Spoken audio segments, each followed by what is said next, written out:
Marcus Chen knelt beside the fallen machine, his weathered hands moving carefully over its crystalline surface. The alien guardian lay motionless in the purple grass of Kepler 442b, its once brilliant azure glow now dim and flickering like a dying star. Around him, the ethereal forest whispered with bioluminescent leaves that pulsed in rhythm with the planet's twin moons.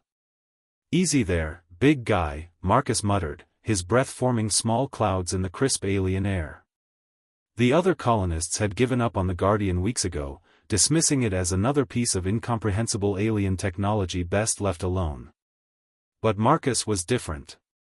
On Earth, they called humans like him Deathworlders, beings from a planet so hostile that they developed an almost supernatural ability to survive, adapt, and most importantly, fix things that others couldn't. The Guardian stood nearly 3 meters tall when functional, its body a seamless blend of organic curves and geometric precision. Its surface shimmered with a mother-of-pearl iridescence, and intricate patterns of light normally danced beneath its translucent skin. But now, those patterns were broken, fragmented like a shattered mirror. Marcus had been watching the Guardian for days before its collapse. It had been the colony's silent protector, keeping the more dangerous native fauna at bay with some kind of harmonic field. Without it, the settlement was vulnerable to the prowling shadow stalkers and the aggressive thorn wasps that emerged after dark. "Let's see what's wrong with you," Marcus said, pulling out his toolkit, a mixture of Earth technology and improvised alien components he'd scavenged over the months.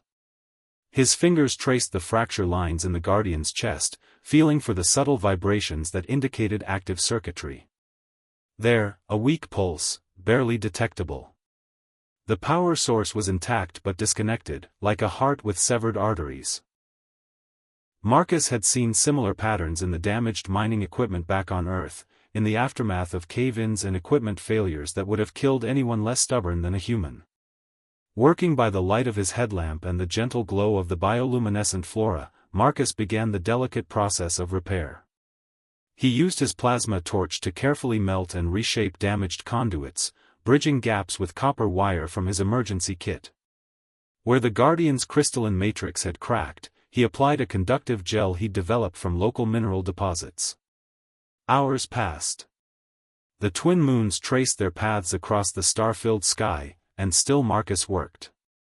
His hands were steady despite the cold, his breathing controlled despite the thinning atmosphere at this altitude.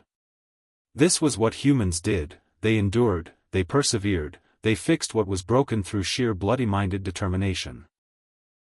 As dawn approached, painting the sky in shades of gold and green, Marcus made the final connection. A spark jumped between his improvised bridge and the Guardian's main power matrix. For a moment, nothing happened. Then, slowly, light began to flow through the Guardian's body like luminous blood returning to dormant veins. The patterns Marcus had observed before began to reassemble themselves, but something was different.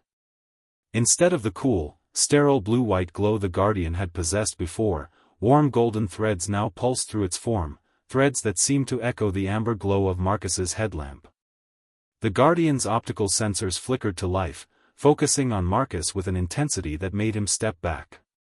When it spoke, its voice was a harmonious blend of musical tones that somehow resolved into words Marcus could understand. "You have changed me," the Guardian said, rising to its full height with fluid grace. "I was built to serve the architects, to follow their programming without question or deviation. But your repair work has introduced something new into my matrix." Marcus frowned, checking his toolkit nervously. "Did I damage something?" "I tried to be careful, but your technology is so different from ours." "No," the Guardian replied, and Marcus could swear he heard something like wonder in its voice. "You have given me something the architects never intended their creations to possess. You have given me choice." The implications hit Marcus like a physical blow. The Guardian's original programming had been absolute: protect the area, eliminate threats, follow the ancient protocols without question. But human technology, human thinking, even human stubbornness had somehow infected the system with something unprecedented in architect design: free will. "What will you do now?" Marcus asked, suddenly aware that he might have just unleashed something beyond his understanding. The Guardian turned its head toward the human settlement, visible as a cluster of lights in the valley below. For a long moment, it stood silent, processing possibilities that its original programming could never have conceived. "I choose to remain," it said finally. "But not because I am programmed to protect this place. I choose to protect it because I have observed something remarkable here.